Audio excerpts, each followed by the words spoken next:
OG Ultraman eh, no? Ganda oh. Ayan oh, solid.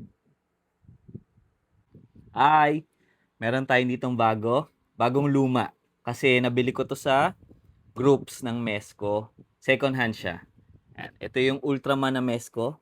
Ayan, ang ganda oh. Ang issue niya lang dito, yung box. Ayan, may mga tama. Hindi na perfect.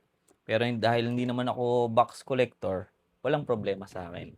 1.5 lang. Ito yung pinakamurang Mesco na nabili ko. Buksan na natin.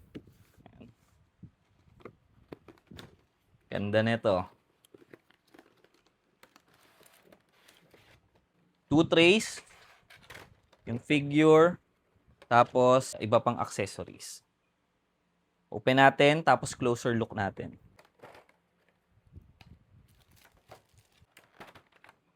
Ito na yung mismong figure. Ayan oh. Ito yung mga accessories niya, Jet VTOL, yung mga effects, alt na faceplate na merong beam, tapos yung mga alternate hands, and itong mantle cape, stand, and yung mga building accessories. Ganda, no? Sulit. Ito yung mismong figure. Ganda, oh. Nakakatakot lang yung suit. Ayan, may mga ano na, nag-start na yung flaking. Ayan, meron na siyang flaking. Pero, kung sanay ka naman sa Mesco, hindi na issue sa'yo to. Pero kung bago ka, malamang malulungkot ka. Ayan, smell check. Wala na, kasi second hand na to. Pero solid figure, ganda, oh.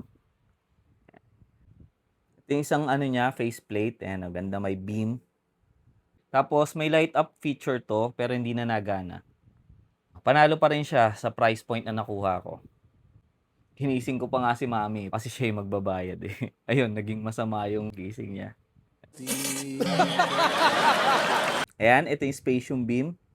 Ganda oh. Medyo delicate talaga yung Mesco eh. Para siyang ano, Hot Toys na 112 scale. Here's Ultraman, suot yung Mantelscape. Angas. That's all. Peace. Thumbs up. Follow for more.